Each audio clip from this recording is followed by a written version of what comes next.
My name is Natalie Campbell, and I'm Senior Director for North American Government and Regulatory Affairs at the Internet Society. And my job is essentially helping governments understand the impact of their decisions on the internet.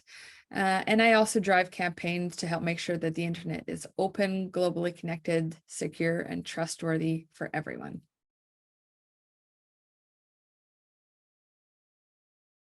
So I think there are two key things that need to change right now.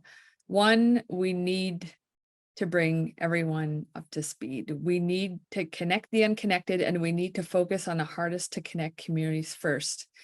And the way to do this is to make sure that we are empowering community-led solutions for internet access, and solutions that, ensure that everyone has access to affordable, sustainable, and reliable internet. At the Internet Society, we found that community-led solutions are very good complementary solutions that can help connect the hardest to connect communities in a way that meets their local and regional needs. And this is really important to make sure that we're solving now as soon as possible, because as technology evolves so rapidly, if we're still trying to do this part 10 years from now, it's going to get even more out of hand, trying to find digital equity than it is now. The other thing that we need to do now to ensure digital equity in the future is that governments and companies also have to start thinking about the impact of their decisions on the internet.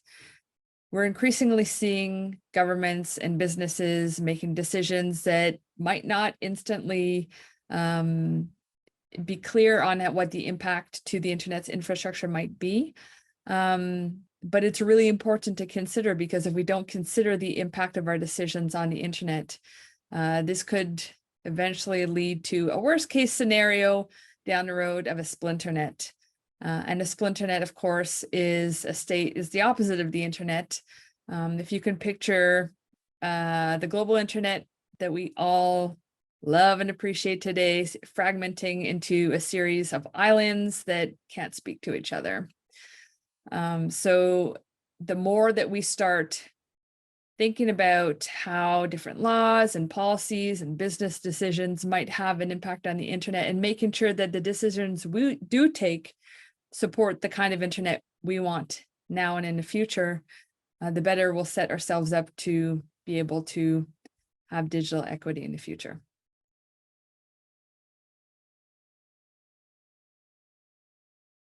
Don't take anything for granted. A lot of people right now take the internet for granted, which is why we're seeing a lack of decisions considering how it might impact what the internet needs to exist and thrive. And there's a real risk in, making laws and policies and even business decisions without recognizing that there is a foundation to the internet, and it is something that we need to protect, so that all the great things and all of the amazing innovations that happen, but within it and on top of it, continue to evolve on a solid foundation. So don't take it for granted. And then the other thing too is to make sure, and even there's so much opportunity to make it more inclusive and lower the barriers of access, and think about the areas that need those kind of supports, and how we can empower different people who want the internet to have access to it in really easy and accessible ways, and sustainable ways as well.